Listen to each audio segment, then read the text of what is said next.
Rose Valley টাকা ফেরতের জন্য অনলাইন অ্যাপ্লিকেশন করা হচ্ছে। আপনি রোজভ্যালিতে টাকা রেখেছিলেন, সেই টাকা ফেরতের জন্য এখনো পর্যন্ত অনলাইন আবেদন করেননি। টাকা ফেরতের জন্য অনলাইন কিভাবে আবেদন করতে হয় সেটি দেখার জন্য ভিডিওটি সম্পূর্ণভাবে দেখতে থাকুন। আমাদের এই চ্যানেল থেকে অনলাইনের সব রকমের তথ্য সবার আগে দিয়ে থাকি।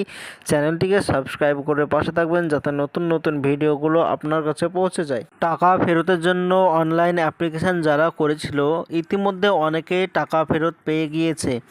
তো অনলাইন অ্যাপ্লিকেশান যদি আপনি করে না থাকেন তাহলে অনলাইন আবেদন করার জন্য আপনার মোবাইল কিংবা কম্পিউটার থেকে যে কোনো একটি ব্রাউজার ওপেন করবেন।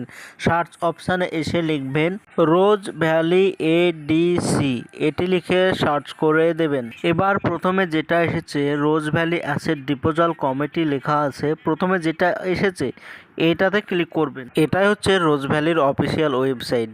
এখান থেকে রোজভ্যালির যাবতীয় কাজকর্ম এখান থেকেই করা হয়। ইতিমধ্যে রোজভ্যালি থেকে টাকা ফেরতের জন্য অনলাইন অ্যাপ্লিকেশান করা হয়েছে। তো এখানে অনলাইন অ্যাপ্লিকেশান 31,03,946 জন অনলাইন আবেদন করেছে।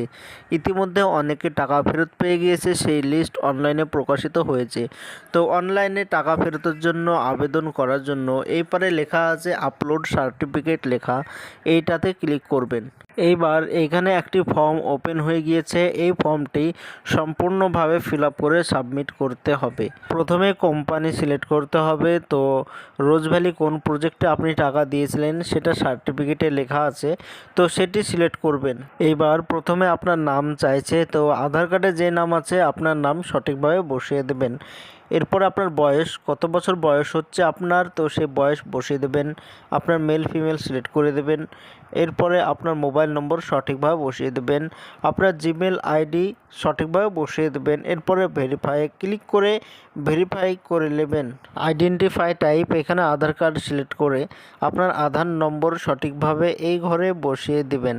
এরপরে আপনার যদি জয়েন্ট থাকে, যদি নমিনি করা থাকে তাহলে নমিনি বসিয়ে দেবেন। যদি করা না থাকে তাহলে দেওয়ার দরকার নেই। যদি থাকে তো তার নাম সঠিকভাবে বসিয়ে দেবেন।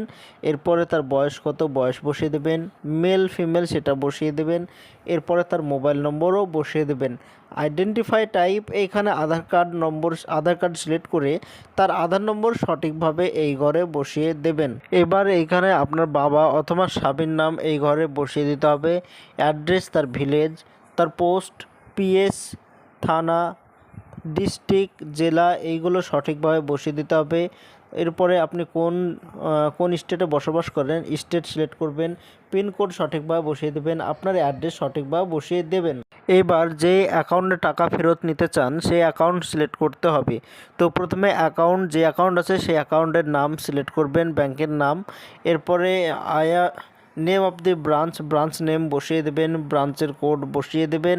এরপরে সেভিংস অ্যাকাউন্ট নম্বর, আপনার অ্যাকাউন্ট নম্বর সঠিকভাবে ভালোভাবে বসিয়ে দেবেন। এরপরে আইএফসি কোড, যেটা ব্যাংকের বইয়ে লেখা আছে, আইএফসি কোড সঠিকভাবে বসিয়ে দেবেন।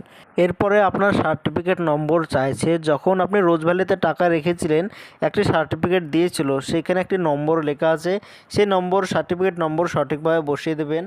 এরপরে কি নামে করা ছিল সে নামটি বসিয়ে দেবেন। কত তারিখে ইনভেস্ট করেছিলেন সেই ডেটটি বসিয়ে দেবেন। এরপরে কত টাকা ইনভেস্ট করেছিলেন সেই অ্যামাউন্ট বসিয়ে দেবেন। এরপরে কোনো টাকা এইখান থেকে পেয়েছেন কি পাননি সেটাও এখানে বসিয়ে দেবেন। এরপরে কত টাকার জন্য আপনি ক্লেম করতে চান, তো সবটা আপনি বসিয়ে দেবেন যত টাকা ক্লেম করতে চান। এরপরে এইগুলো সঠিকভাবে বসিয়ে দেওয়ার পর নিচে কন্টিনিউ ফর ডকুমেন্ট আপলোড লেখা আছে, এইটাতে ক্লিক করবেন। আপনার নিজস্ব অরিজিনাল ডকুমেন্টস আপলোড করে দিলে সাকসেসফুলিভাবে রোজভ্যালির টাকা ফেরতের জন্য অ্যাপ্লাই করা হয়ে যাবে। এটাই ছিল আজকের জন্য ছোট্ট ভিডিও। এরকম নতুন নতুন ভিডিও আমরা বানিয়ে থাকি। চ্যানেলটিকে সাবস্ক্রাইব করে পাশে থাকবেন যাতে ভিডিওগুলো আপনার কাছে পৌঁছে যায়।